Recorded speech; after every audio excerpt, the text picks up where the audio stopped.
The following story has been brought to you by StoriesToInspire.org. I heard this story from the person himself and his son. They told me this story. There's a man today in Telstone. His name is Rabbi Sorotskin. When he was 11 or 12 years old, Nebuch, his father, passed away. So the poor kid was a Yosem. And his mother writes a letter to her brother-in-law, Rav Baruch Sorotskin, who was the Telzer Rosh Hashiva. And she writes, how am I going to raise my child here in Eretz Yisrael alone? How am I going to, I can't learn with him. I want him to be a Talmud Chacham like his father was. Rav Baruch, my dear brother-in-law, would you please allow me to send him to Cleveland so that he'll learn in the Telzer Yeshiva and you'll be able to take care of him. And Rav Baruch writes, what's the question? I'll treat him like my own child.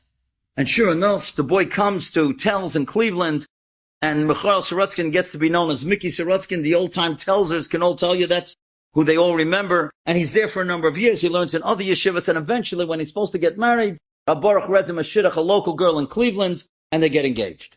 Listen to this. They were supposed to get married on a Sunday night.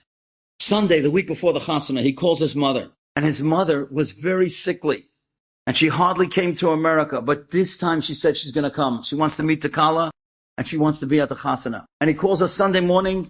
It's Sunday afternoon in Eretz Yisrael, and he says to her, Mama, I can't wait to see you. The Kala wants to meet you.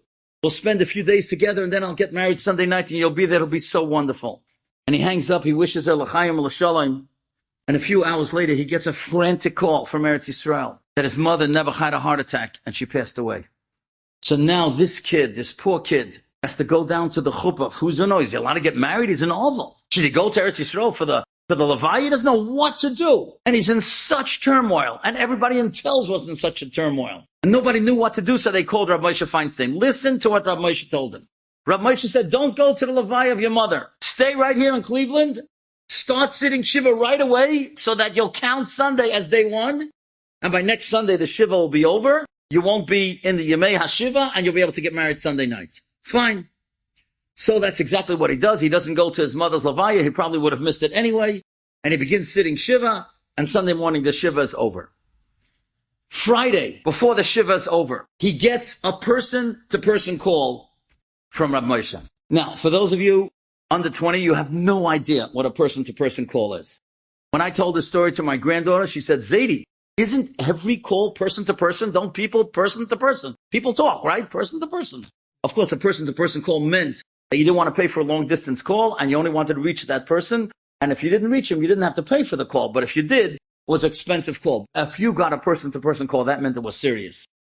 And Mickey told me he was going crazy. What did Rabbi Moshe call for? Is he telling him now that he can't get married? Did Rabbi Moshe have second thoughts? Listen to what Rabbi Moshe tells him. He says, my entire chassan, you're an oval. And tomorrow is going to be the Shabbos Kala of your Kala. And all her friends are going to come visit her.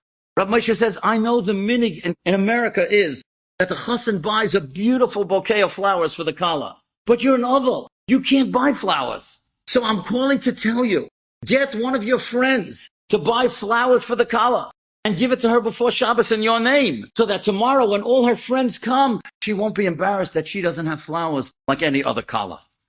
Could you imagine? Rabbi Moshe Feinstein, the Gadol Hador, all he's worried about